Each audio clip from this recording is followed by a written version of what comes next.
Hello, everybody, and welcome to Some Patches Required, a show where we hope to educate and entertain you on the ever-turbulent games industry. As always, I am one of your podcast hosts, Zak. And I am your other podcast host, Aaron. I hate that you caught the pause.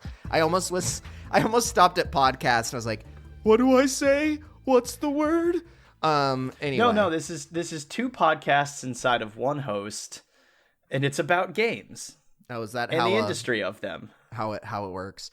Well, Welcome everybody. Thanks for tuning in to this very special episode where we have a guest. Yet again, we did not stop having guests, even though it looks like we were maybe trying to do that. That was unintentional. It's just how things happen to be. But before I continue to ramble, I do want to say thank you to any new listeners that we might have, and thank you to any returning listeners. We appreciate and love all of you. And if you wouldn't mind too terribly much, please like and subscribe, our show on whatever platform that you're on. And we also appreciate it if you share us with a friend, or as we always like to say, a mortal enemy. Either of them help us equally, so we really don't have a preference, ultimately. Thank you for your time. Yeah. Yes, as I've said, it all contributes the same to us, titans of industry. That's we care true. not who the clientele. No, all joking aside, yeah. But do please share it around. That's pretty handy. And in the interest of sharing, we would like to share with you the delightful conversation we had recently with Zak's buddy, Kevin Messenhimer, who is an indie developer currently working for his own company, Fiveamp. Their most recent release, NIMRODS, is out on Steam in early access now. And we wanted to take some time and kind of dig through his journey from the hardware end of technology into software, and then eventually into indie development, and kind of hear some of his story and some of his thoughts on various things to do with mobile development and the benefits of Steam and some of the pitfalls therein as well. All in all, I found it to be a delightful conversation. Yep. I think you did a great job of summarizing that, Aaron. So I honestly don't think I have anything that I need to add at this point.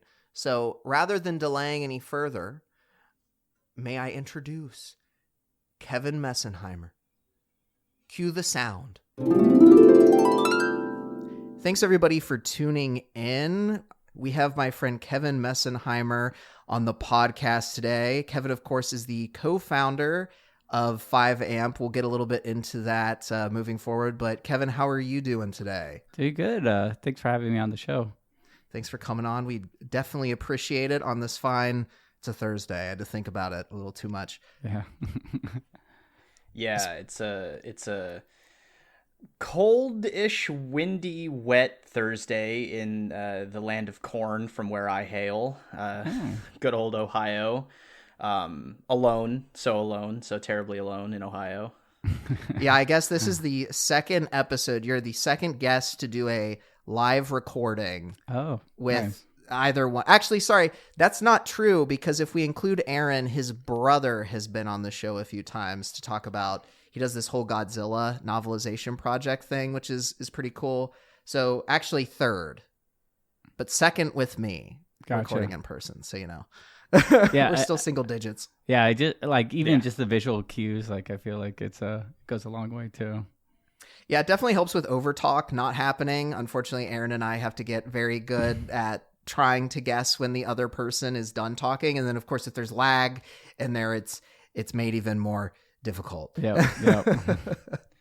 Yeah, it's an endless challenge that we try to get over in post, but longtime listeners of the show can probably tell that there's occasional slip ups in there. Yeah.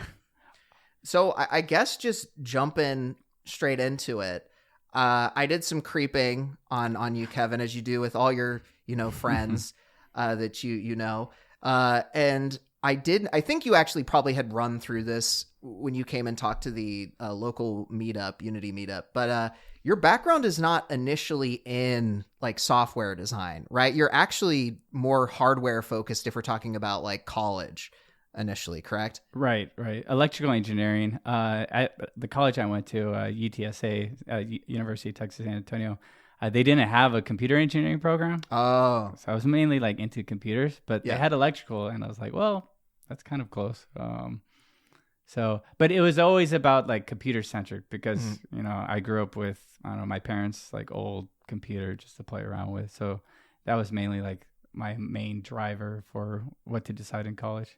Mm-hmm.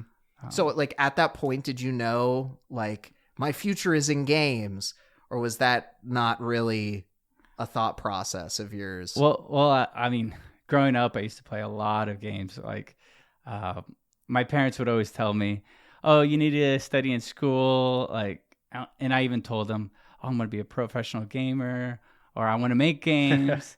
And they're like, "No, you don't. You don't want to do that. Like, that's not very high aspirations of a career. It's kind of like wanting to be a professional sports player."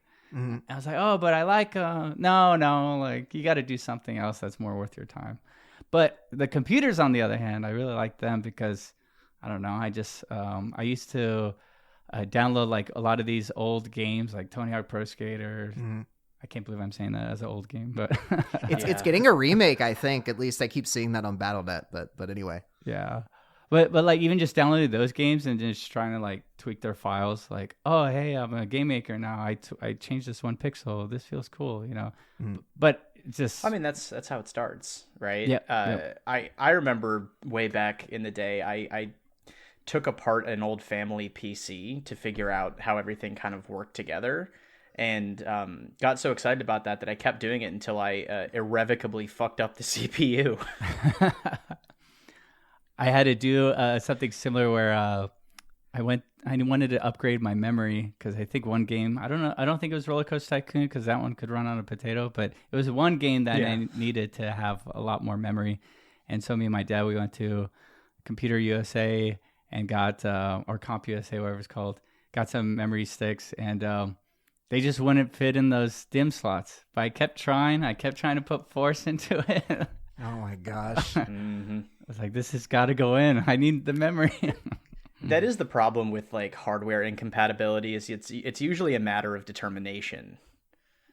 Right. I will get this. This will go into the slot. And then you hear the crack and you're like, A result. Yeah. No, basically. Well, I think that's a funny statement from your parents, because I know for my parents, I went into college also not game dev background, political science. So, very, very different. And I remember at one point I was like, oh, like law is kind of boring. I don't think I want to do this political science kind of stuff anymore. I think I want to actually pursue games. I think that's what I'm passionate about, all this other kind of stuff. And I remember my parents always being very skeptical of it. And it's so funny to look at it now, because even when I was an adult and I was working in cybersecurity doing sales and support for sales, I would still talk about this, and I feel like they were like, yeah, okay, yeah, whatever. And then I ended up getting in at Unity, and now that I'm in it and like doing well and capable of like taking care of myself, I feel like they take it much more seriously than they ever, previously did. So it's a very funny change, at least that I've noticed with my parents. Yep. I mean, even so right now, and because I've had a couple of different hops from like jobs, but my parents, I mean, they were raised, I mean, they have like conservative values in terms of, you need to have like a stable job, as long as it has benefits type of thing. Mm-hmm. And, for me, like when I quit to go full time on my own, my mom was like there's so many different transitions I did between jobs, and she was like, "You're leaving this company with all the benefits?" I was like, "Mom, I got it. Like, I don't need the benefits." Yeah. So I think that also played a part. But like you were saying, with your parents and them seeing that it's more of a real thing, I think my parents think a similar way. But I still get like comments like every time I visit them, and I need to do work. Yeah. I think for them, they think like, "Oh, okay, you're not working. Like, can you come down here?" It's like, no, this is how I make money. Actually, I do still have to like pay rent and stuff. Yeah. It's not just playing around. It's a scary thing too, because you just mentioned stability, and I feel like that's definitely a hard thing when you're talking about, especially lately with the games industry, like. Yep. Like that's a very hard thing. I think, okay, so we're going to backtrack a little bit. Yep. You were in college for electrical engineering. You then went to Intel first, right? Yep. Got a job there right after I graduated. Well, I got an internship. They really liked me, and then they wanted me to just not continue with school. I was like, I got to finish my degree. So that's a good sign when the company's like, stop educating yourself right now. We're gonna hire you. I was like, yeah, I'm gonna regret this someday. So I only had like 1 semester or 2 semesters to really finish everything off. So I quickly finished, very stressful, but then got the job. And at Intel, it was a lot like computer hardware things. So I was already used to it. It was like assembling PCs, knowing like what BIOS version to use, etc. So it kind of it wasn't like, it was challenging at first, but then it just became very, I guess my manager would call it like a retirement job. He said that you come to this team to retire. He told me, he's like, look, you're fresh out of school. You have a lot of energy. I want you to, like, after the first year, he told me, he said, I want you to look on the job recs and find like a CPU design position. I want you out of this team. I was like, oh, I appreciate that. Like, that's cool. Get out. That's not a collection of words. That's not a collection of words you often hear in that order, right? And then like, I want appreciate you out of this team. Thank you. Oh, that's so thoughtful. That's so kind of you. He would even send me like a lot to me. He would send me like CPU design jobs, like, oh, apply for this one. I was like, oh, yeah. That's that's great, because I mean that's huge now. I feel like, although I think it's really funny whenever I talk to people that are in hardware, I feel like people always want to be in software, is what it feels like to me. Yep. Whenever I talk to people, obviously that's because I'm on a bias side. I'm on the software side, so I guess it'll bias to that. But I always think that's interesting. But the reason I bring it up more so in the context of what we were just talking about is like, was that a hard transition for you to go away from, Intel, this super well-known company? I have no idea what their benefits look like in reality, but there's benefits to moving on to do something else. You were at Gearbox for a little bit, so I don't know the full timeline of events here in terms of like, starting your own indie studio versus being at Gearbox and all of that. But since we're talking about stability, benefits, all of that, I feel like that always is something that's in my mind whenever I'm like, do I try to do a contract thing? Right. Well, even with that too, I mean, something we wanted to do is when, so I was at my first team at Intel, and then my friend from college, Chris, he was part of a different team at Intel, Windows OS team. And he referred me to that team. It was a software role.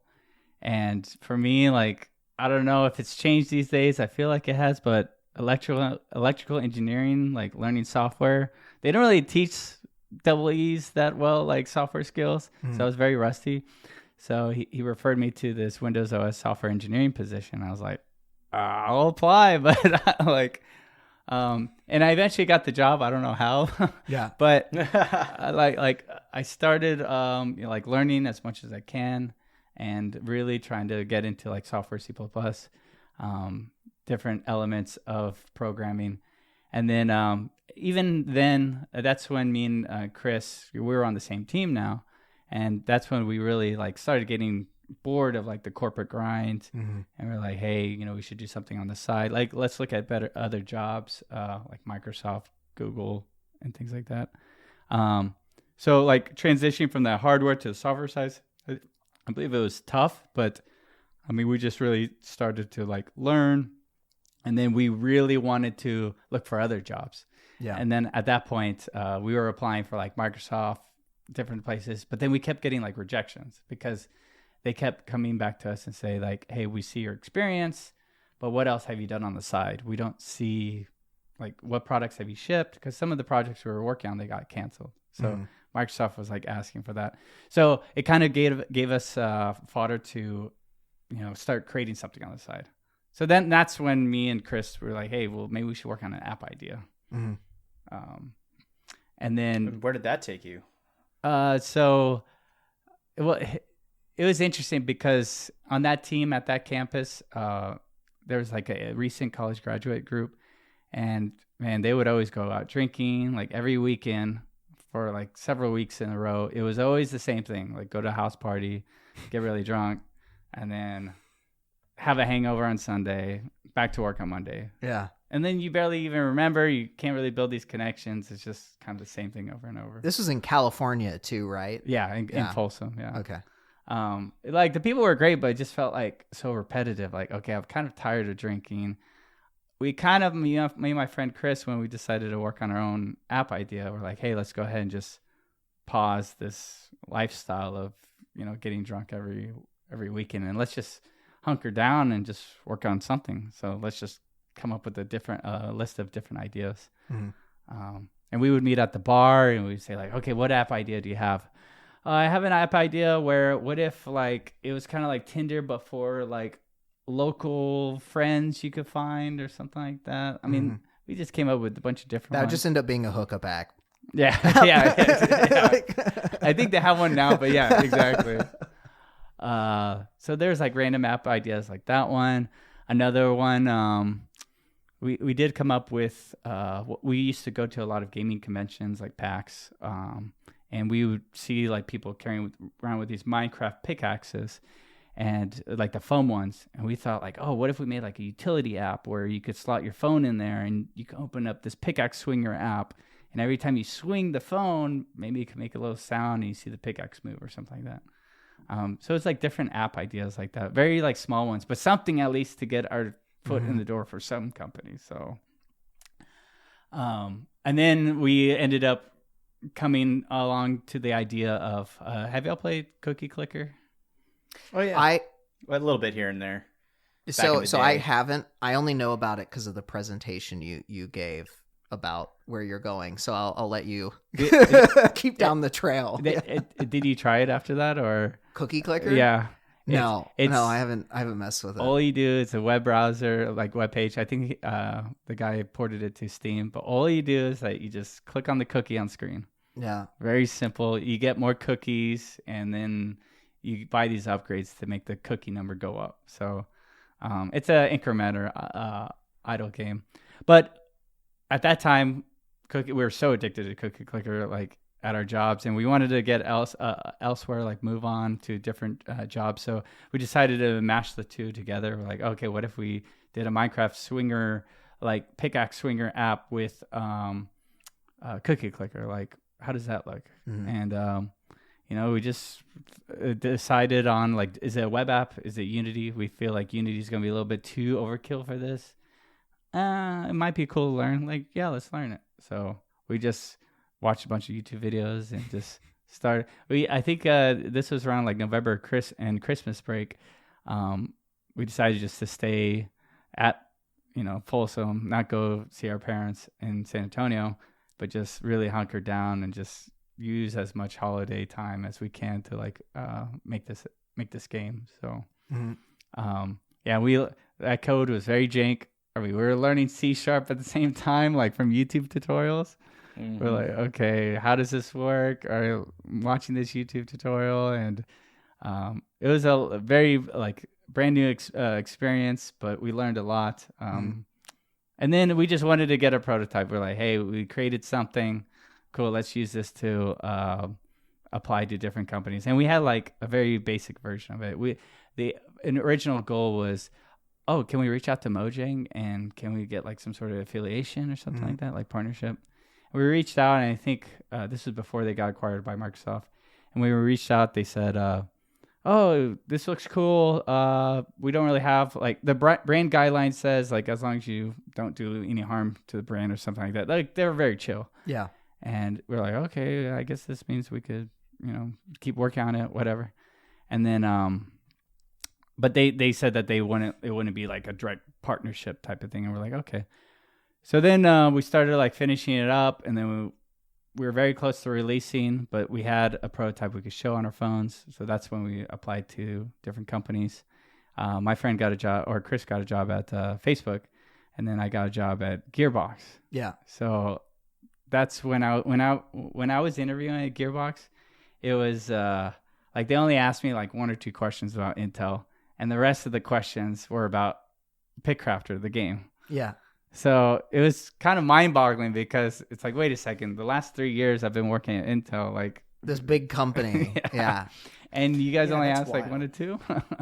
Yeah. But that is actually kind of wild. But cool, but very cool. Yeah, and then but I think also part of it too, you could tell that the passion was there because they would ask us like, oh, so this app, how did you do this? How did you do that? And I was like, oh, well, we did this because of this X, Y, Z. Oh, achievements we did because of this. He was like, oh, wow, cool.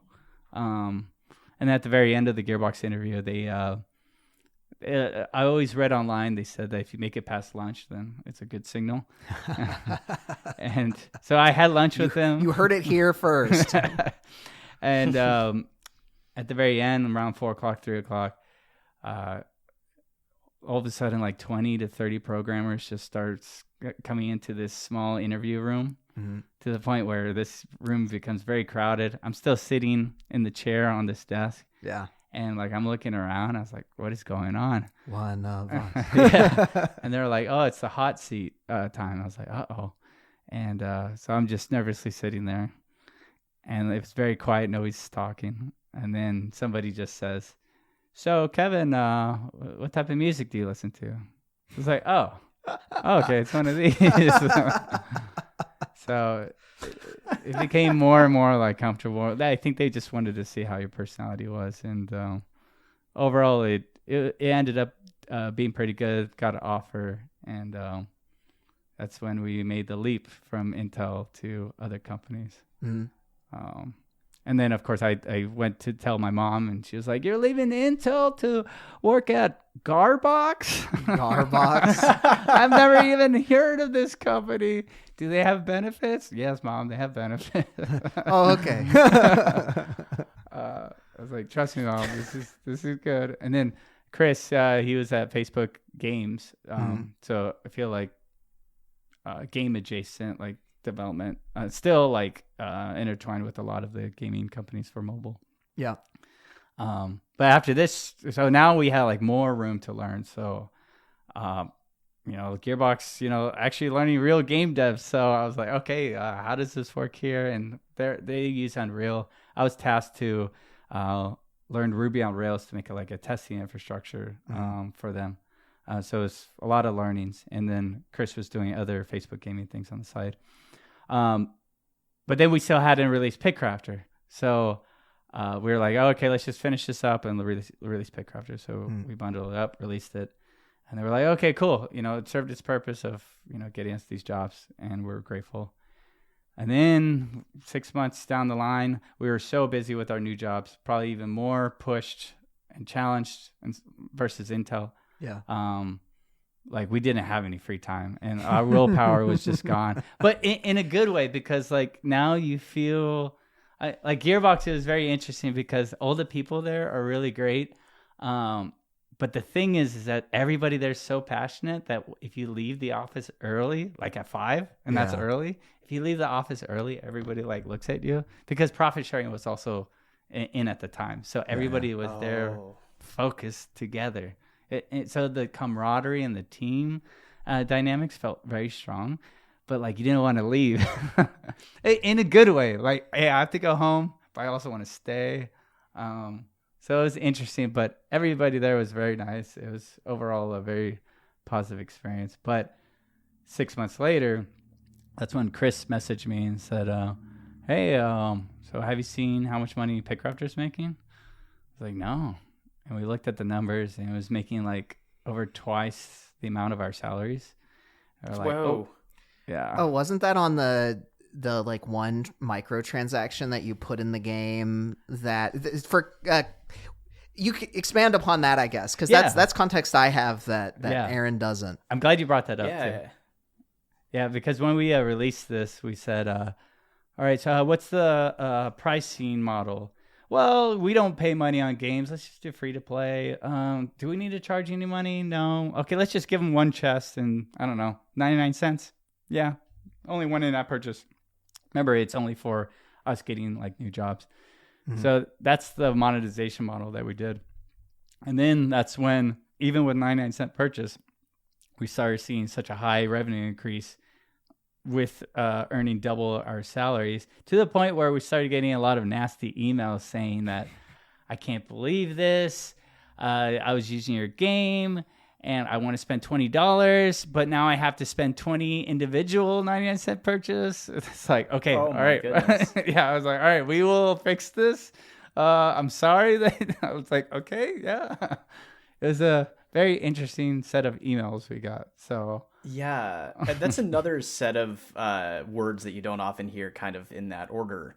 You don't normally get like, especially about microtransactions in kind of an idle mobile casual game. You don't normally probably get a lot of people like, I wanted to spend more money easier. Yeah. Why are your monetization strategies so not aggressive? Yeah.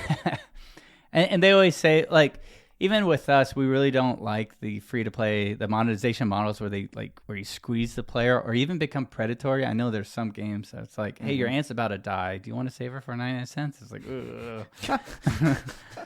And she's not worth it. and for us, we're like, okay, we want the player to really play through all the content.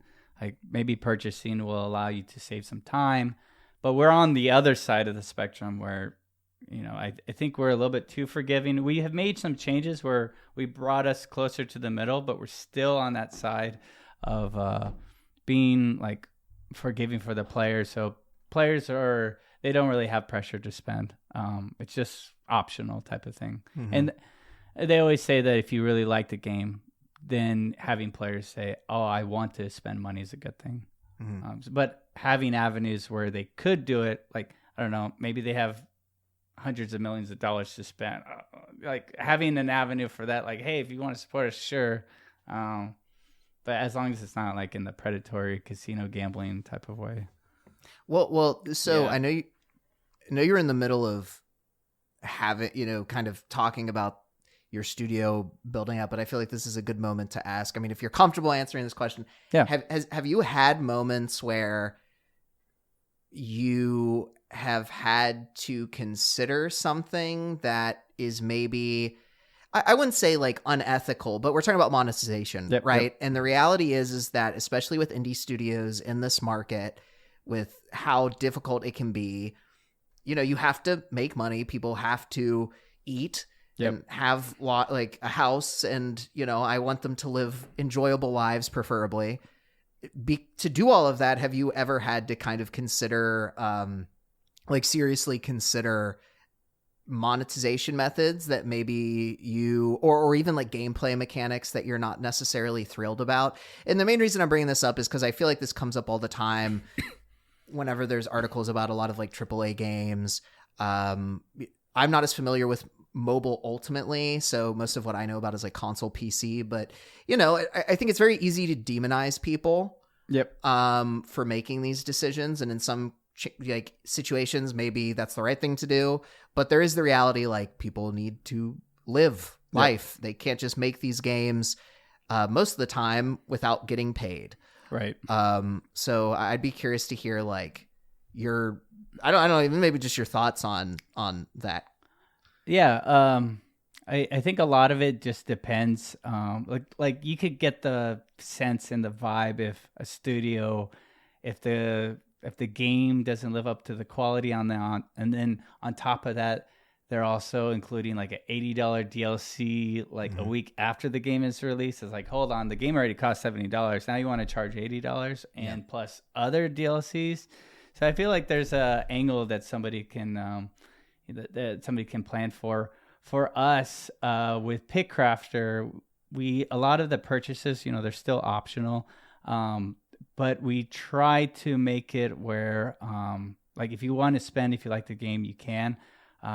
We don't do anything like a hard squeeze in that game. The other games that followed, we did have like certain islands, like for example, Merge Crafter, you have like one big island and you can unlock like 3 other islands to help you progress.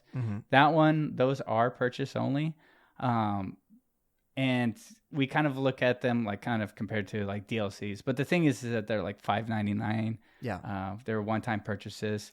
So even with them being one-time purchases, it's kind of like a drop in the bucket compared to... You're not FIFA currency. Ultimate Teaming people. Right. Yeah. So to me, I don't like the ones that are the very predatory one. I know Zynga has some games that are very like that, where they're very pushy and questionable. The casino ones, I understand that if you go into the casino mobile games, like there's a lot of money there. Yeah. And I know I can make a great casino game. I love that. I know I could make a great casino game. The world is not ready for the casino game that I could make. Yeah, but at the same time, like knowing that people are going to play the game and they just won't stop, get addicted, and just keep doing it over and over and over. That's the part that I'm uncomfortable about. Like, ugh. Yeah, like you could afford a nice house, but you'd also like to be able to sleep in it at night. Right. Yep. Yeah. So I feel like it's just a balance because, yeah, definitely you got to eat. I know even before, like, I've talked to other game developers and they said that they're working on one of their new titles. They're going to release it on the App Store and charge like $5.99 on it. And they just say that usually that doesn't work out. Like the way to play on mobile is free to play. Yeah. You have to do those currencies or any type of in-app purchases unless you make a completely free to play game. It's just such a difficult start if you're gonna, especially if you have a team. If you're a solo dev, yeah, sure, do whatever. But if you have a team now and you want to kind of fund them, or if you want to evolve your studio from a one-person solo dev to maybe grow it like 3 or 4, you need to have that revenue. I mean, because how else are you going to get that money? Like Kickstarter or something? Like you need something like of a baseline to help you out. So yeah, I think it's just very interesting on mobile. You have to be, I mean, you don't have to, but that is the most optimized way to generate revenue, support a team, free to play type of thing. So, yeah. But after that, all of our other games that we release, it had we released a total of 4 titles on mobile. So I remember even the second mobile title we did, it was Hyper-Casual. And Hyper-Casual is very, like, in order to get into this market, you need to do ad spend. If you're not spending money on ads, you're competing against these great, like, large $1 million companies. And we just saw them and we're like, oh yeah, we could do a Hyper-Casual. But part of us too, we were kind of like high off the first title. Yeah. We're like, oh, we'll do it again. This is easy. We did it once. This is how easy it is. And we released it, and it was like we'd spent about 9 months on it, and we were a team of 4. Now, team of 5, I think. That's a long time for a hyper-casual game, isn't it? Yeah. It was a very polished hyper-casual game. Yeah, no, you're doing it wrong. Yep. Yeah. Well, actually, for context, because I don't know how common hyper-casual is for everybody that listens, can you explain just like what's your understanding of what hyper-casual is? My understanding from what I've seen is that you get like these games that don't take that long to develop, and then you do some initial tests on them, like, hey, is this game going to have great metrics so that if we do spend like millions of dollars on ads to get people to download this game, then will we see like a big return? And then whenever these companies spend millions of dollars to market these games from like Facebook ads, then they start rising up on the charts. And then now if you see like the top 100 downloaded on Google Play or the App Store, you're going to see a bunch of hyper-casual ones. Mm-hmm. And these are the just kind of garbage type games where Like, and that's what gives mobile a bad rap, because a lot of people are saying that, oh, mobile games, I know what that is. That's like whole IO or whatever. It's like, no, that's the hyper casual genre. The games where they're making their money by shoving as many ads in front of you as possible, and also you like play it like once, basically. Crazy. Yeah. That was I don't even know if this is going to be buried in an episode. Someone's going to find this and then I'm going to get in trouble.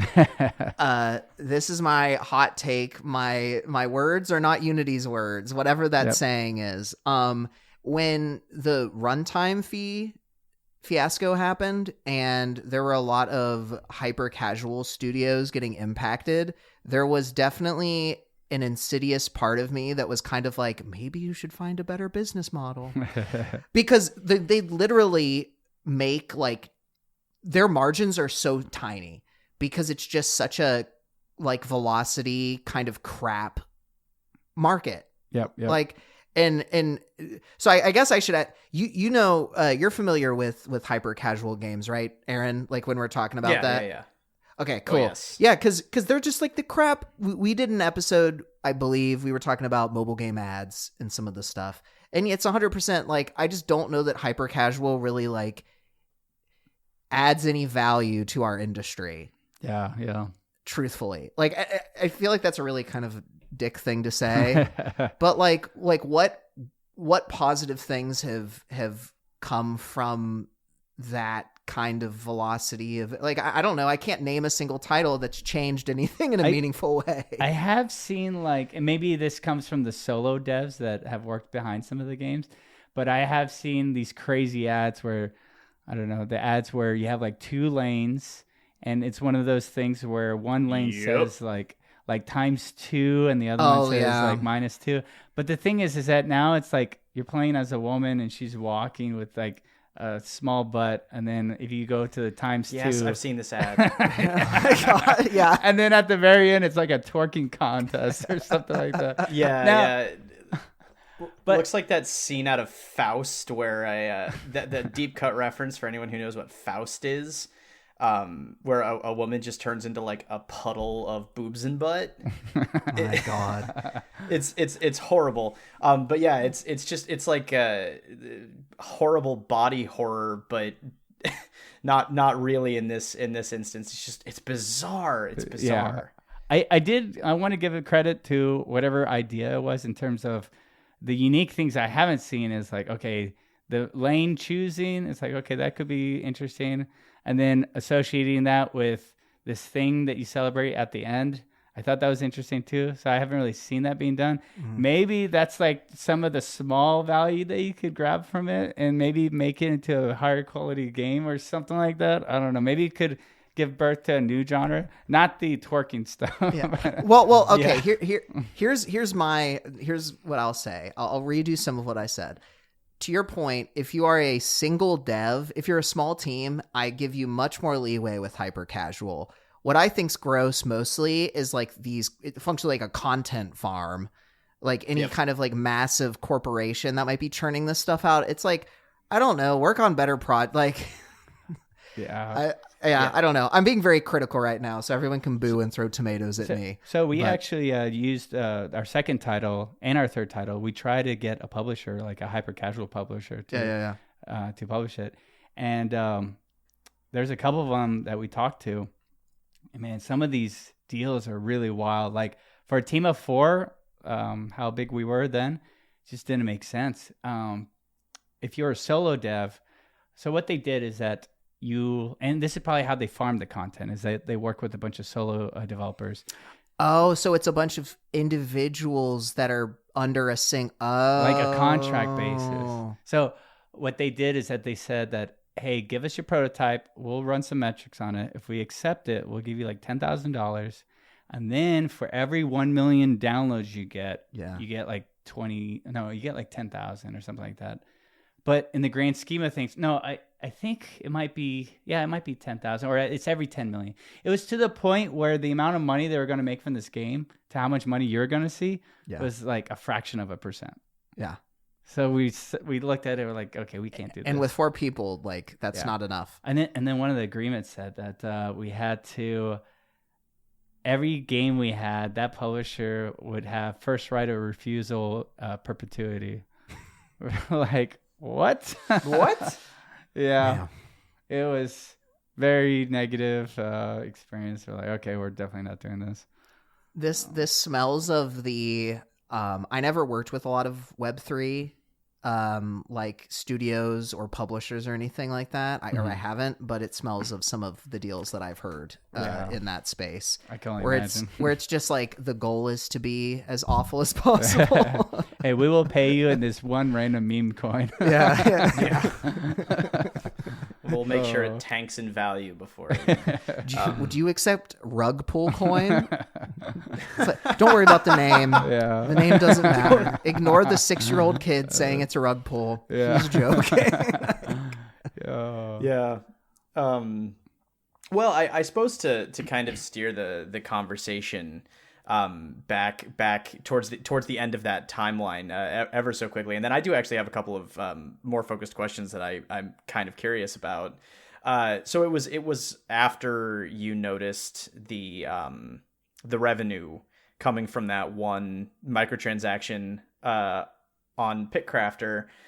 How long after that was it that you decided to make the switch to doing full-time development solo, like in indie style? Yeah, it was about maybe 3 or 4 months. It was tough too because at Gearbox I was working on Battleborn, RIP. But that one, like, that was a really fun game to work on. We would the whole entire studio would do these Friday playtests. Actually, they would do daily playtests. And when it was first targeted to be a multiplayer free-to-play game, that was we would have these playtests. Everybody was playing it. It was so much fun. Like, some of the most fun memories I've had. It was really, really cool. So it felt bad too because, like, to leave the team, it's like you have this personal attachment. You're like, okay, I don't want to let my teammates down. I want to see this title ship. But at the same time, PickCrafter's over here saying, like, pay attention to me. And we weren't paying attention. We weren't working on updates. And it's like, okay, this is definitely pulling in way more revenue. We got to do something. So every month kept going by, and me and Chris would have hard conversations and say, do we quit? When do we do that? I don't know. Like, and we try to make it, like, I think one time is that we took a whole week off, and he flew to visit me in Dallas, and we just worked on an update for the whole entire week. All right, let's do it. Let's order a bunch of pizza and Coke. Let's just, the classic. Yep. And we got an update out, but it was just not enough. Like, we need to be working on this full time. So we decided to do it maybe like 4 months after we started seeing that. And then, I couldn't stay until Battleborn shipped, but we just had to do it. And then, after that, after we both left, we're like, oh, okay, well, now we're full-time. Let's go ahead and where do we have our company set up as? Oh, everybody's in San Francisco. Let's move to San Francisco. So me and him got like a really expensive studio, 2 beds. No, not 2 bedrooms, just a studio with 2 beds. With 2 beds. I've apartment hunted. You're both San very Francisco close. Before. It's if you can do more than a studio in San Francisco, you're miles ahead. Yeah, and the bathroom was like maybe less than a foot away from one of the desks, so it was. Yeah. That's and a good it's desk. funny. Yeah, and it's funny because everybody would, like, the neighbors would stop by when we were moving in, and they're like, "Oh, it's just y'all two in this tiny studio? Wow, living the dream." Like, working on our own company, we're like, "Oh, what?" But I mean, we were in San Francisco for about a year. Yeah. And then our tax guy, he said, why are you guys here? Like, there's so much taxes you guys are paying. Like, you need to really leave ASAP. Yeah. We're like, okay, well, what are the cities or like game dev hubs? It's like Austin's one, Seattle's one with no income tax. Yeah. So we were like, oh, let's try out Austin. If we like it after a year, then we can stay. Mm-hmm. And then that's where for the same price we paid for the studio, we got apartment downtown Austin, two huge bedrooms with separate baths. It was a great upgrade, and we're like, wow, it was like a total of $1,800 for that downtown Austin. Wow, can't do that anymore. Nope. So it was, and then so we like remained in Austin for a little bit after that. So I'm still here. So, but yeah, so that's when we kind of made that transition, and then after that, we're kind of just focused on, building more games, not growing just to grow, but just growing when we have a need for it. So just kind of running the company very conservatively so that we don't have to do mass layoffs. We could still work up to making a larger type game. So just kind of swing after swing. And then after that too, like we started like dabbling in a bunch of different games too. So we did Hyper-Casual, and then after that one, we did another idle game.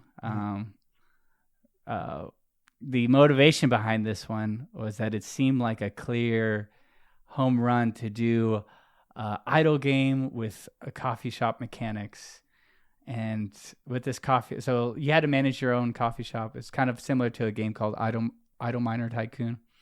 So this is one of those where, and we're kind of just still naive. Like the great thing about PickCrafter is that one of the things that we appreciate is that it has enabled us to learn from these hard lessons. Yeah. Like if we started out doing our second Hyper-Casual game, the second game, the Hyper-Casual one, we wouldn't be where we're at right now.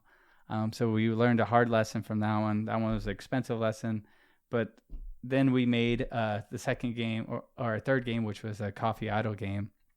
But the thing is that it also had a mechanic of zombies in it.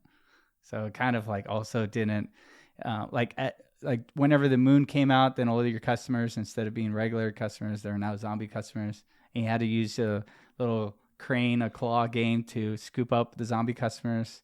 It was far out there, and we were like, yeah, it sounds good. Let's keep doing this. And we were pitching this to publishers as well. And publishers were like, this is a very interesting theme. This is conflicting audience who like managing their coffee shops. They don't want this intense, gruesome zombie images. And we've been working on the game for about a year. So we're like, oh, okay. And we had to go back to the drawing board, kind of changed it. And we released it in early access. It just wasn't, there was really no audience for that game. So we just kept working on it. And it just, the big learning lesson from that game is that we kept putting in time and resources into the game, thinking that we could change it around. Yeah. And just never really did. But we kept believing. We're like, let's keep going. It's such a great game. Let's keep doing it. And it just never really hit. And I don't think we did our market validation beforehand, because if you were to search coffee on the app stores, you wouldn't really see a bunch of coffee games. You would see like the Starbucks app. So people weren't really searching to play coffee games. Yeah. Well, I think that's like a rough thing, because I know when we started this podcast, Aaron and I had conversations about like, okay, what's our target audience?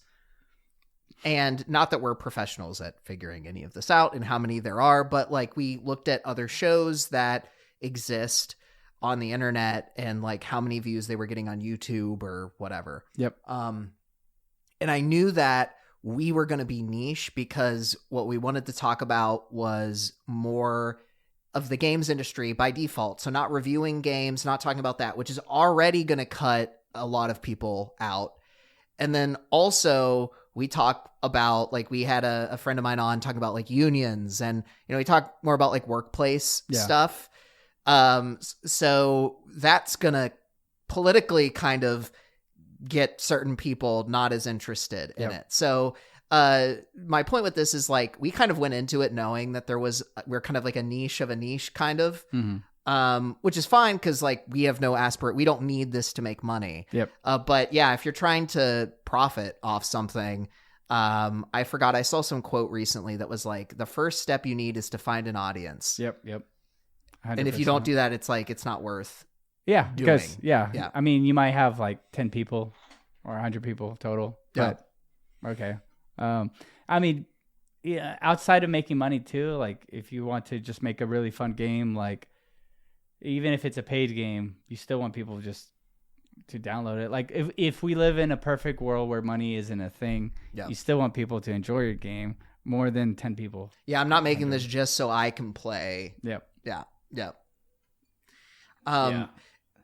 Aaron, I know you mentioned you had some other questions too following. So I was interested in knowing kind of the backstory of how you moved from, Intel, just, large tech hardware over towards the game side, and then eventually went indie with Fiveamp. I was curious what, if anything, sort of motivated the move into a Steam focus. And looking at your game history, it's not like this is your first release on Steam, but this does seem to be the first one where the Steam is kind of the primary. If you wanted to, by which I'm referring, of course, to NIMRODS, the most recent game that is currently out and getting updates. Check it out on Steam. Was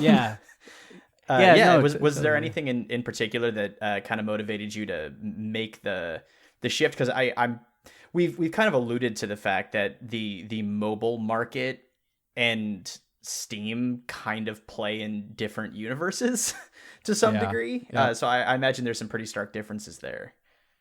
So what a backstory with that one is that with PickCrafter, once we had it on iPhones and Androids, we started going to like GDC, Unite, LA, and during all these conventions, a lot of people were saying like, oh, you should really port your game to XYZ.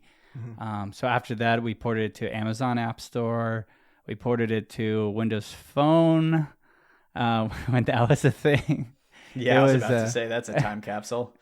Yeah, we saw no return on that one. Amazon was decent. Neither did Windows. For Windows. Yeah, and then what else did we do? We even did a Discord game port when Discord games were a thing. It was a very old school one. And then also didn't see return.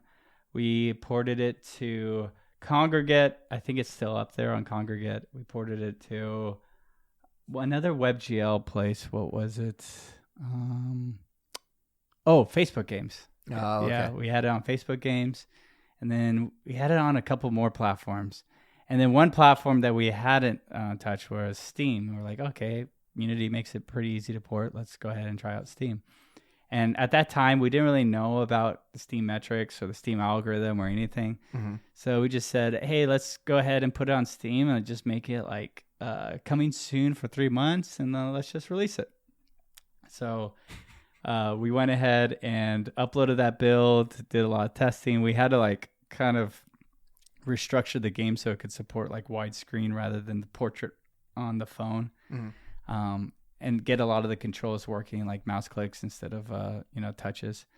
And then we started to really climb up. I think we got more than 7,000 wish lists. We started getting like 10,000 wish lists, 15,000 wish lists.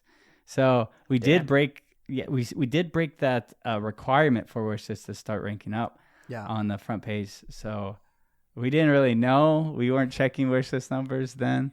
This is like the same thing with, have you checked the revenue on the game? Exactly. Have you checked the pre-orders on the game? Yep. So, and for this one, we just planned on it going for free to play with in-app purchases as well. We were hesitant because we didn't think it was going to work on Steam, but we saw other games like Shop Titans. It's like another mobile to Steam, and that one looked like it was doing pretty good. So we decided to follow suit. And just, it's an experiment. If it doesn't go well, then we'll just go ahead and, take it down. Mm-hmm. Anyway, so it comes on release day. There's two things that happen on release day. And they're both kind of like, oh, dang. The first one was we released and, this is like mistake number one, is that we released, it was close to midnight, and we hit the release button. We're like, yes, we did it. Let's go to sleep. So we hit the hay. We were very tired, and we just slept. We woke up the next day around 8 or 9 a.m., and we were using PlayFab to kind of track the purchases. Yeah. And we checked PlayFab, and it said like $70,000 within the last like 8 hours. $70,000? holy shit, this is real. We did it. We struck gold. This is why Steam's so popular, because you could get $70,000 in a day. Wow. But then we were like, wait a second, is this real? And people started to report bugs saying, hey, the money's not getting taken from my account. And I just keep hitting purchase, and I keep getting the thing in game, but I don't see any money getting taken. And so we accidentally left sandbox purchases on. Oh shit. So there's a handful of players that just kept spamming like buy. And it registered on our system as purchase made. And we're like, oh, like it's not 70,000. It's like maybe a couple thousand, but like, damn. And then I remember too that one of the first reviews, like we definitely fixed that really quick, but it was like hey, now anytime we release a game, stay up until you see the first purchase type of thing. Mm-hmm. Then you can go to sleep. Yeah. But I remember the first review we got for the game, overall, it was positive. Like our player base is great. They have a lot of the reviews are good because I feel like we're not predatory and we're just like, hey, just a Minecraft inspired clicker game. Yep. And we had to like use different types of textures because we needed to differentiate ourselves from Minecraft. So we got like a separate texture pack license for that, even on the phone. But I remember the first review we ever got for that game was from Jeb, the guy who works at Mojang, who's one of the founders, and he rated it negative. And he's like, oh, Minecraft ripoff, clone, yada, yada, yada. I was like, dang, this kind of felt off. I was like, oh, this hurts a little bit. Yeah. Like somebody that, worked on Minecraft, they rated it bad. But then something that really, made it more positive is that so many people were replying to his review. I don't think they knew who he was. And they're PickCrafter players, and they're like, bro, you haven't even played the game. Like, you only have 10 minutes on the game. Why are you shitting on it? Like, this is such a good game. Like, you should really give it a shot. I'm like, oh, dang. And so many people are all like, stop being a hater and just, like, try out the game for more than an hour. Well, like, okay. To be fair, Minecraft clone is not a constructive bit of criticism. Yeah. But I get it too. It's just one of those things where we started out with it, and it's just always something that's going to be attached to the game. Like, what are we going to do? Just say like, all right, we're going to delist this game everywhere. Yeah. Like it's still bringing in like significant amount to the team. You could go on like a tour, a PR tour, and be like, it is not a Minecraft clone. This looks nothing like. Hire some expensive lawyers right. to litigate it.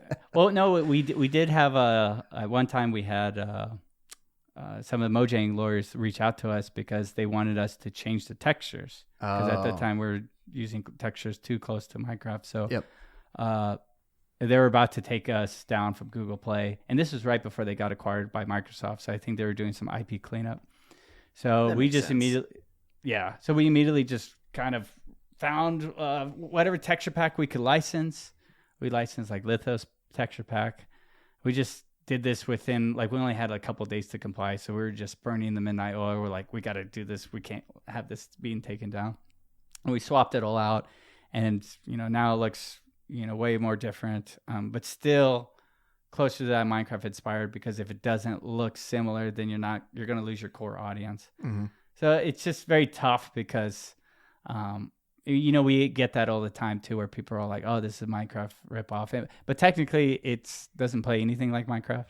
Yeah. We just have like a crap ton of pickaxes that you could play. And it's got unique elements to it too. But it's just also, like, now we're in the clear. We got confirmation. They're like, okay, yeah, this looks good in terms of our assets. And we were in the clear. But with PickCrafter, it always had that ceiling. So, for example, if we wanted to approach a publisher for it, or if we want to approach a platform to feature it, they're going to look at it. They're going to be like, no. Yeah. Or, hey, similar. Nintendo Switch, can you, have this here? No. Like, so it's always going to have that ceiling affiliated with it. Mm-hmm. Well, so looking at the time here for the next 10 minutes before we wind down, to Aaron's point, Yeah. you just had a game come out that is like primarily made for PC. Like it's not ported as far as I'm aware with NIMRODS, which is in early access. Everyone should go check it out. Yep. What was that experience? Like, was that a pretty difficult experience going from, what Aaron was saying, a mobile focus with the studio, or kind of a mobile first focus, maybe that's the way to put it, and then being like, our next game is going to be PC focused? Yeah, we had a bunch of, so what we did is that we did a bunch of like hackathons at the company. Yeah. And we did, some of them were mobile prototypes, but overall, like the team kind of sided with, let's make a game that we want to play. And we had a couple of different ideas, and NIMRODS was one of them. And this one just kind of felt more natural to, let's just start off on Steam. We've seen the potential of Steam from porting our last 2 mobile titles on Steam, and they've shown that, hey, this has a lot of potential. So let's go ahead and just build a really fun experience. Like now we don't have to worry about squeezing players. We don't have to worry about being predatory, nothing like that. Mm-hmm. Just make a fun game, listen to your players, implement new features, and that's it. And then if you nail that experience really well on Steam in early access, once you hit V1, hey, time to bring this over to PlayStation, to Xbox, to Nintendo Switch. And those are just additional. You've already got the validation and the metrics. Yep, exactly. So it's been a lot. It's been kind of like black and white. Now it's kind of like more of a sigh of relief. And like even seeing like players' feedback, like a lot of people are enjoying the game, and just not have to worry about that monetization.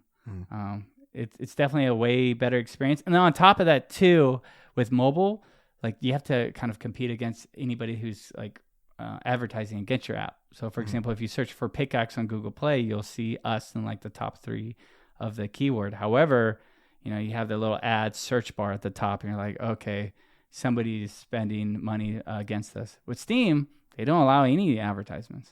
Yeah. So it's more of a free, like a more fair opportunity for everybody, as long as you get your wish list to that specific count.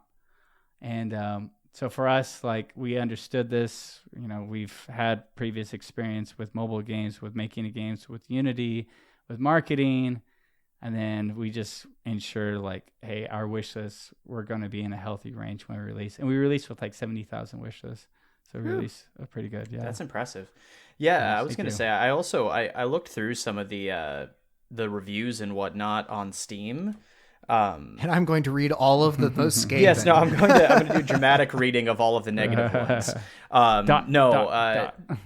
The general consensus, and it's well over 1,000 reviews on Steam. And the general consensus seems to be, in terms of survivor-like games or bullet heaven games in general, multiple people are saying it's in their good top few of games like that. People seem to have nothing but good stuff to say about how responsive you guys on the dev team are. And that kind of echoes what you were just saying about, sort of the ethos you went into the experience with. So it does seem like that approach is paying off, not to, shill for your game necessarily. Although yes, I will shill Kevin's for like, your game. keep doing it. Free promo. No, happily I'll shill for the game. But it really does seem like a very positive review board. And people praising the responsiveness with which you guys release updates, and the fact that you're actually receptive to feedback that's delivered in a constructive manner. And I'm glad that you've found the transition to be a rewarding one. That is, I think, probably pretty damn important, especially when this is the full-time job, not a side hustle. Yep. So yeah, I'm actually a little bit curious in terms of early access for a game like NIMRODS, and I'll keep this extremely brief, since we are running closer towards the end of the episode. But what does a V1, like a finished game, look like for you guys in terms of NIMRODS, being in early access? Yeah, so there's definitely a couple of different things, and a lot of this, it can be subjective too. like, for example, well, we know one thing is that the negative reviews that we have seen, some of them point to performance. So we're a small team, like 2 programmers. I'm the one that's kind of mainly focusing on performance, and seeing a lot of great improvements in these next couple of updates. So our goal for that one, what it looks like from a V1, is like running on Steam Deck 60 FPS, not going below that. That's ideal, because if we can hit that on Steam Deck, Nintendo Switch will be very easy as well. Yeah, min spec, that would be great too. So that, from the performance side of things, that is what that looks like. And then just overall gameplay features, it kind of is like a moving target. We want to add a lot more gun augments, a lot more things to do in the game, but it just matters about like, okay, how much content do you add? 3 biomes or do you add 5 biomes? So right now we have like 2 biomes planned, plus a lot of gun augments, and we just have a lot of like things to code, like a lot of gun upgrades to code. And then once we get that one in, we're looking at either later this year or early next year to be kind of complete. We do eventually want to add couch co-op, but it's one of those dangerous things where if we add it to V1, that's going to increase the scope, and we're not going to hit V1 until then. So anything that we want to do after, I think we can do, either as updates or DLCs. It just depends. But if time wasn't a problem, like we would be, adding everything to the game, like really trying to get it to an indie game classic like Enter the Gungeon or Dead Cells. Like that's the main goal, is make it as unique as possible in terms of innovating on the genre, but also make it really fun so that we could be ranked in these articles that are like, oh, the top indie games that you should play, like, of all history. And then with our early access release being very successful, like we're like, because before we released, like mobile kind of like our mobile titles, PickCrafter and the other ones, they're just doing decent, but it's running to, it was running to the mark where, looking at the finances, we needed to have like another game, another hit. And then now with NIMRODS, it relieved a lot of that pressure. So, hey, we built back up the bankroll. Now we can have more run rate to finish the game. And hopefully by that time, we'll build up more bankroll for the team. As long as we could keep like the core team together and potentially eventually hire one more programmer.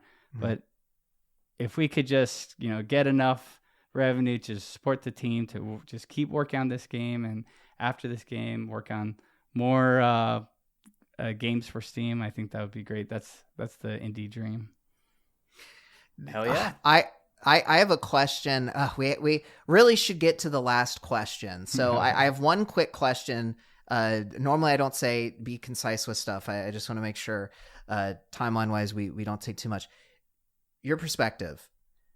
Does every game, obviously you want every game to be a hit in order to have money to run a studio, to do all of that. Can you run a successful studio? I'm going to define success as pay everyone their wage, you're existing, by not making like critical successes. Like, can you just make solid games that are just kind of received well and have a decent audience, and that be a successful studio in the sense that you can exist and not go bankrupt? Or is it really like there's this dichotomy between success and failure? I think it depends. So, for example, like one of the big hurdles I've seen is that a lot of people are releasing their games on Steam without 7,000 wishlist. Like that's like the magic mark, 7,000, 10,000 wishlist. And that one is very like, that's the first speed bump you need to pass, because if you don't, I've seen somebody release without like only 100 wishlists or 200. And it's like, oh, you got to rethink that, because now you're just making it virtually impossible to succeed. So, and then if you make an okay game that does decent, like I feel like the smaller the team, if you have less amount of people to pay, then you don't need as much success. On top of that, it depends on the price point. For example, if you only get like 1,000 sales, but the game is $30, that's still way more significant than if a game was $4.99. Yeah. So that was something that our game cost $9.99, but Vampire Survivors cost $2.99. So it's like we're not pricing our game to do that. Like, so I think it just depends, but I feel like you definitely can grow a game. Once you hit that mark, once you pass the Steam algorithm with those wish lists, as long as you keep working on the game, and if it's really good, you'll see it in the Steam reviews, maybe with playtesting, then I feel like it is possible. Because of the fact that you look at Factorio released in early access, and it was very, very bare bones. And they just kept working on it. Kept working on it for like the next like 8 years or something crazy. Yeah. And then now it's huge. But it's, and for them, I think they're an outlier because they released in early access without the wish list mark. Yeah. So it's not really required, but you have to really be dedicated to it and really don't care about the money, or you don't need to fund anybody. Yeah. So, but if it's truly just a passion project and you like the money's nice to have, but like you don't need a return on it per se. Yeah. But it's a catch-22 because how quick do you want to get this game out? Like it requires a lot of help from other people. Oh, if you need that help, you need money to pay them. But in order to have money, you need to have a success. Yeah. So it's tough unless you get like funded from somewhere or But overall, from what we've seen, is that once you hit that wish list target, and the reason why I keep bringing this up is because the Steam algorithm now, sometimes we get featured randomly and like, oh, we got 100 more sales today. Great. But it's because you hit that wish list threshold or the sale threshold that now things are starting to work out. The algorithm's starting to surface you in different places. So now you just kind of get this constant drip of installs. And then whenever you release more updates, then that's supposed to just kind of further impact and, increase the downloads even more. So, yeah, I've generally heard positive things about Steam being a good partner for, especially indies generally. I mean, especially in a world where discoverability is literally everything. It is the game, basically. Yep. I've heard Steam is, for the most part, a pretty good partner. Yep. That's why we're proud to announce that we'll be launching this podcast on Steam. Hey, yeah, that's what we need. Integrate Steam with a podcast player. Are there any podcast platforms where they don't have like the ad spend, kind of like Steam, or is it? So we use an aggregator's the right word, right? Or not aggregator. I always forget. We use Buzzsprout to upload all. Yeah, for like hosting and dissemination that's between the word.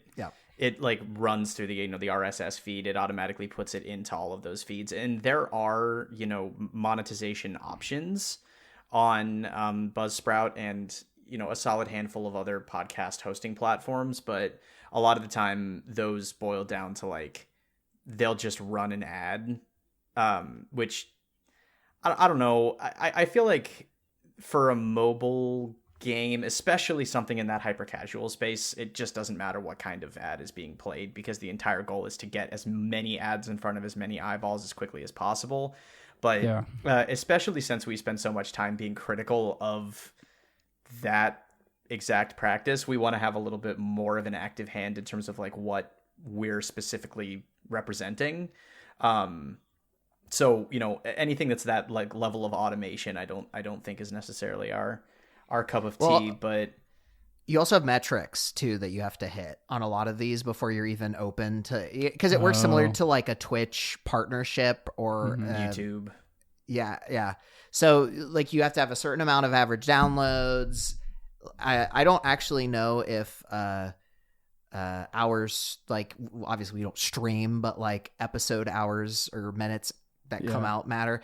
But yeah, I mean, it's a somewhat similar ecosystem in some ways. Like discoverability is still a massive thing. Yep. So before we close out we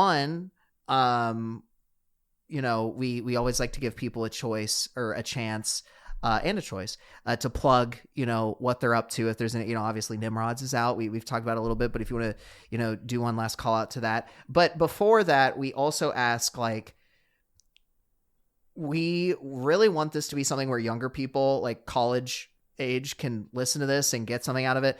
What is something that you wish you would have known kind of going into your career? I'll even just say career. Yep. In general, that like now, but you really wish you would have known kind of going in that would provide some like insight, make your life less stressful. Right. I think for me, it's always been like never give up. I know that sounds very cheesy, but there's always, I feel like AI makes this easier with ChatGPT, but if you want to learn how something works, there's a YouTube video on it. Ask ChatGPT how it works. It might not be as correct. Maybe it is. It'll at least give you pointers. But whether if you want to learn like game design, game dev, anything like that, just have like an open mind and just learn something new every day. Write, if you're a coder, write one line of code, commit one line of code every day, even if it's just a comment. But that'll help you like get into the flow of development. So that's something that really helped me. Just like those two mindsets. Because in this day and age, it's just about the tenacity. Like I've seen some other people that are like, oh, you know what? It's in God's hands. We got hit by the algorithm. There's nothing we could do. Just take time off. But for me, I'm all like, oh, this is unfortunate, but let's do whatever we can to, make it a positive impact. So I think that goes a long way. And then for NIMRODS, NIMRODS, it's out on Steam. It's in early access. Just search for NIMRODS, NIMRODS on Steam. We plan on working on it for about another year, and then we'll have to see, honestly, just see how it goes. But we're really pushing for that. And any feedback of the game, any comments is greatly appreciated. Sweet. Well, thanks for coming on. Zach beat me to the punch. I was about to say thank you so much for taking time out of your day to, I suppose, enjoy the traffic on Parmer, if our Discord chat is to be believed, and join Zach in his location to record and have a chat with us. I genuinely enjoyed hearing about this little corner of the industry. It's always a treat, and I really appreciate it. Yeah, no problem. Yeah, if you need if you guys want another podcast talking about NIMRODS learning lessons. I mean, you never know. Maybe. Yep. Cool. Well, thanks for coming on, Kevin. Yep. Thank you for having me. Well, that was certainly a fun conversation, and we hope that everybody enjoyed, kind of going from the beginning of Kevin's career all the way to the end and all of the random little conversational notes that we touched on during the process. I know I certainly did. I was going to say, not necessarily the end of his career. We're still kind of in media res on the career front. The updated. Yes, up to current date. The terminus point of his career. No. All joking aside, getting to hear his sort of journey, I found genuinely enlightening.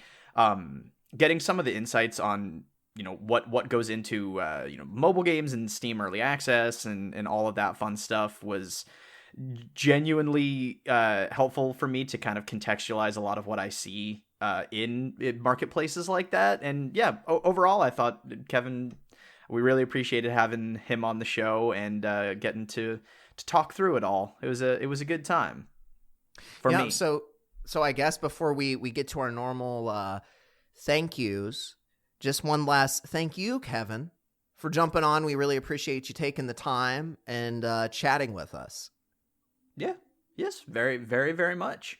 And we also, of course, encourage you to check out NIMRODS on. You thought I was going to go straight to the thank yous. No, I do encourage you to check out NIMRODS on Steam Early Access. It looks like it is a heck of a lot of fun, and if you are so inclined, you could always show them some support, and I'm sure that would be much appreciated. But to the actual requisite thank yous, not that they're any less sincere, you should also check out Beach Girl. Beach Girl is, of course, the fine provider of our intro and outro music. If you're curious, they did not provide the harp sound effects for taking us in and out of the dream bubble that is any given interview episode. But their stuff is higher quality than those MP3s.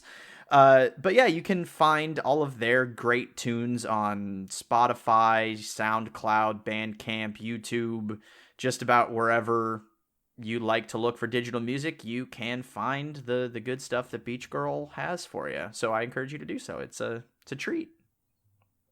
And I would like to shoot out a quick thank you to, I believe everything is under Mosscat Market now, but it used to be E. Dougie Art, who is the friend who helped us come up with our original podcast logo, colors, branding, all of that stuff. So we really appreciate our friend at Mosscat Market. You can find Mousecat Market on both Etsy or on Instagram under the same name.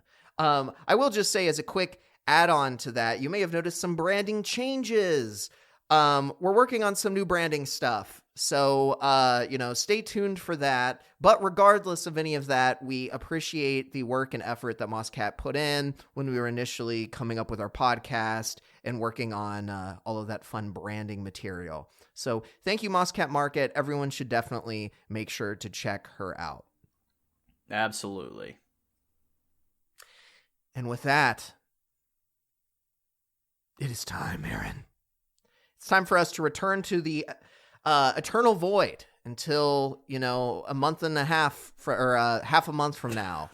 We are only let out semi-monthly to record a podcast before we, go back into the void. Or if you want like a severance joke, I guess, these are our innies. I still haven't watched Severance. Wow, that's but it's on awful. Everyone cancel Aaron on social media. He doesn't use it, so he wouldn't know that it's happening. Good luck canceling me on social media. The joke I'm not even on there. If you cancel an Aaron, I was going to say in the woods, would he know? But, the equivalent would just be in general because he doesn't have social media. It's a good point. But yes, to the void. To the void we go.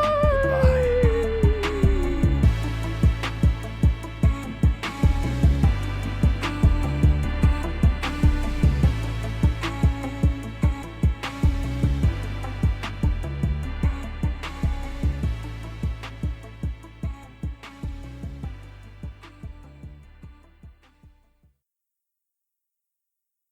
I want you out of this team. I was like, oh, I appreciate that. Like, that's cool.